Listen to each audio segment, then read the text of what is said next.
We're going to go ahead and take a look at number 39 from section 1.6, which deals with polynomial and radical equations. So 39 reads as follows. We have the square root of y plus 2, and this is going to be equal to 4 minus y. So one of the major things that you want to focus on whenever you have a radical equation is, how do I get rid of the radical sign? If you kind of look at the problem, it looks like the radical sign is acting like a barrier. It's preventing you from getting at the y and that positive 2 in there. So we have to figure out how to get rid of it. And the best approach would be to figure out, well, I know that if I square both sides of the equation, the square root and the square will cancel each other out because they're inverses of each other. So this gives me y plus 2 is now equal to 4 minus y, and that is being squared.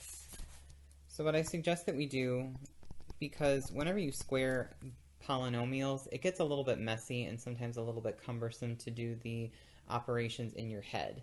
So what I would suggest doing is what is called an aside. So literally what you're doing is you're kind of taking your thoughts to the opposite side of the paper to do some number crunching, and then you'll bring it back in once you've cleaned it up. So I know that I'm starting off with 4 minus y squared, and I know that that is the same thing as 4 minus y times 4 minus y. Remember, it's very important that you don't just square each of the terms so that you would get something like 16 minus a y squared or something along those lines. That would be the incorrect way of approaching it, because what you'll find is that you are actually cutting out part of the number's value. So that is why we can't just distribute a exponent whenever you're adding or subtracting two terms together. Okay, so when you expand it out, now we can go ahead and FOIL. So this will give us 16 minus 4y minus 4y plus y squared. And if we clean that up, that's 16 minus 8y plus y squared. Okay, so I'm going to go ahead and take this and put it back into my problem. So this becomes y plus 2 is equal to 16 minus 8y plus y squared. So now what you should be seeing at this point, or maybe instead of giving it away, what do you think you're starting to see here? What do you think that you might be able to create? The whole idea of algebra, especially when you're working with equations where you're solving for the variable, is you want to kind of try to pull it back into a familiar territory that you're more comfortable working with. So what I would say is maybe subtract y from both sides and subtract 2 from both sides. So I want to clear one side of this equation. It really doesn't matter which one, I'm just choosing to clear the left-hand side.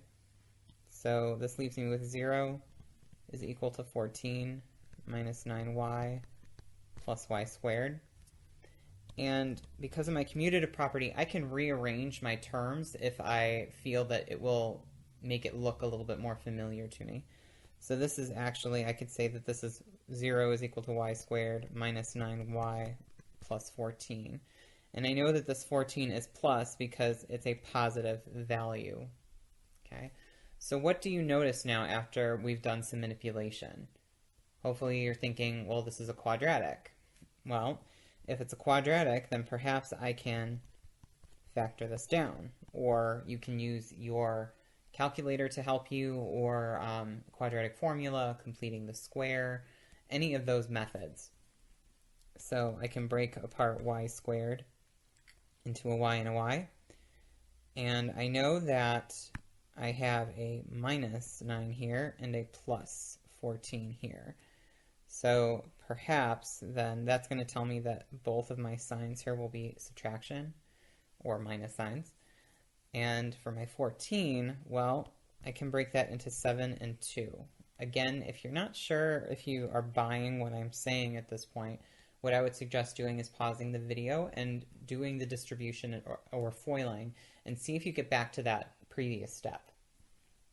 Okay, so now if this value times this value equals 0, then we can actually go ahead and say, well, if their product is 0, then it must mean that either this value is 0 or this value is 0. So we can go ahead and solve these simple linear equations now. We can add 7 to both sides for the first one and find that y is equal to 7. And then we can add 2 to both sides and find that y is equal to 2.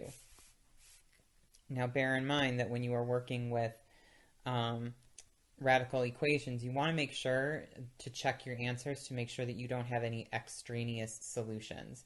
Because we are manipulating and kind of doing a big massive changes by squaring both sides, it opens us up for potential false answers. So I'm going to go ahead and do my check over here. So let's work with 7 first. I'm going to put 7 in for my y. So I'll have 7, the root 7 plus 2 is equal to 4 minus 7. And what we're going to find is that this is the square root of 9 is equal to negative 3, but we know the square root of 9 is 3. So then we have this statement, 3 equals negative 3. So that doesn't make sense. So this one is extraneous. And of course we can go ahead and do the same check by putting 2 in for y. This is going to give me the square root of 4 is equal to 2. And you can probably see already that this is a true statement. If you take it down to the final step, that's going to be 2 equals 2. That works. This is an answer. Okay, so there you have it.